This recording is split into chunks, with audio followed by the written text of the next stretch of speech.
Connect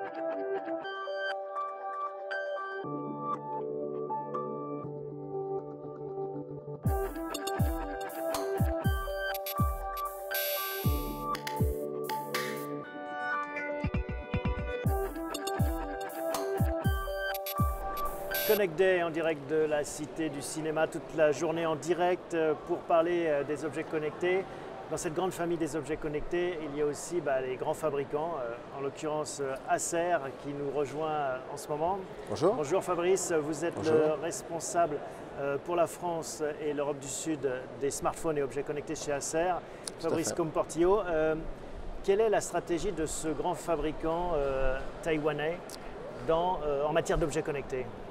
En matière d'objets connectés, bien évidemment, c'est l'une de nos stratégies vraiment principales aujourd'hui. Je veux juste faire un bref récapitulatif sur le groupe Acer, très léger. Donc Acer est une société taïwanaise, donc on fait partie des principaux acteurs du marché de la micro-informatique. On a un grand réseau de distribution, plus de 90 000 points de vente à travers le monde. Nous sommes leaders sur la partie notebook, sur le channel consumer. Et nous avons un portfolio extrêmement large aujourd'hui dans les produits de l'ICT, dans cette industrie. Aujourd'hui, on propose des produits qui vont de 1 pouce jusqu'à 100 pouces. On propose du wearable dans les objets connectés, du smartphone, de la tablette, des notebooks. Une catégorie en très forte croissance qui sont les deux en un, les tablettes hybrides, les desktops, les moniteurs en allant au microprojecteur. Toute la gamme des écrans. Toute la gamme des écrans. Sachant qu'on va aussi de 1 pouce à 27 pouces sur les écrans touch. Donc aujourd'hui, on a vraiment le portfolio le plus large aujourd'hui dans les constructeurs de l'ICT. Et alors sur les objets connectés précisément? Alors sur le domaine des objets connectés, donc évidemment on a beaucoup de velléités sur ce marché. Enfin, on connaît le potentiel. Je crois que les dernières études que Gartner avait indiquées, c'était à horizon 2020. On sera sur un marché avec plus de 8 milliards de produits, plusieurs centaines de milliards également de chiffre d'affaires en termes de marché. Comment est-ce que vous allez prendre une part de ce marché? Donc une part de ce marché, dans un premier temps, on va se concentrer déjà sur le marché des objets connectés clairement identifiés, qui sont le bracelet connecté et la smartwatch. C'est pour cela en fait que pour Noël, on va lancer une gamme de 3 produits, de 3 objets connectés. Ils ne sont pas sortis encore? Ils ne sont pas encore sortis, donc on fera une annonce d'ailleurs à la rentrée lors du salon à l'IFA à Berlin. Vous aurez plus de précisions sur les positionnements prix et sur les caractéristiques de ces produits. Et je peux vous annoncer que bien évidemment, au cours du prochain semestre, on aura un développement vers d'autres produits, notamment les smartwatches. Donc c'est quand même assez classique comme produit?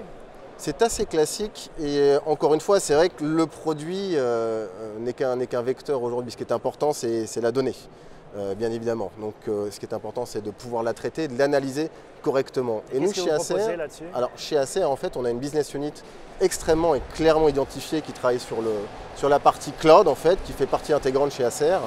On a le cloud chez nous qui permet de partager toutes ces familles et tous ces documents photos, vidéos à travers toutes nos familles de produits. On a un portefeuille extrêmement large. Et en parallèle de ça, donc cette business unit s'occupe également de la partie software, de collection et d'analyse de ces données-là. Et en plus de cela, la partie très importante sur ce marché sera la recommandation. Aujourd'hui, on traite un maximum de données à travers ces objets connectés. Nous, ce qui nous importe, c'est de pouvoir faire des recommandations par rapport aux choses que l'on va collecter. D'accord, donc c'est la couche software qui vous intéresse, c'est là où il y aura de la valeur ajoutée aussi? Il y aura de la valeur ajoutée, bien évidemment, pour l'utilisateur, on trouve que ce ne soit pas uniquement un achat coup de cœur, qu'il puisse véritablement obtenir des améliorations, on va dire, dans sa vie quotidienne. Il faut savoir qu'il y a beaucoup d'études, donc aujourd'hui c'est déjà le cas, les études aux US et en Angleterre, où 94% des gens indiquent que les objets connectés sont capables aujourd'hui d'améliorer leur vie quotidienne. Vous pensez que ça va représenter très vite une partie importante de votre business ou ça va mettre du temps? Ça va mettre bien évidemment un petit peu de temps. Il faut savoir que évidemment notre cœur métier est la micro-informatique, mais sur un horizon à moyen et long terme, disons de 3 à 5 ans, on estime dépasser les 5% de part de marché sur ce marché spécifique. Alors vous l'avez rappelé, vous êtes un groupe taïwanais. Comment ça se passe dans cette partie du monde? Est-ce que la connexion des objets est rapide? Tout à fait. Disons que sur cette partie du monde, d'ailleurs, je vous disais que notre business unit sur le cloud, essentiellement, sont faits dans notre bureau de recherche et développement, en Asie. On a de nombreux partenariats dans cette région du monde, partenariats qui ont, bien évidemment, des incidences directes sur bien évidemment qu'on importera en France. Donc je vous donne des exemples, il y a la partie développement, partenariat avec d'autres sociétés, il y a aussi toute la partie également cosmétique sur les bracelets qu'on pourra proposer. Il y a énormément de différentes tendances et tout cela va dans le bon sens. Aujourd'hui sur le salon, je pense qu'il n'y a pas... une personne n'a pas un objet connecté, mais je peux vous garantir que dans 3 à 5 ans, chaque personne aura au moins 5 objets connectés, bien évidemment. Bon, donc vous allez pouvoir vous amuser. Merci beaucoup Fabrice Comportillo. Merci beaucoup. À bientôt. À très bientôt. Au revoir.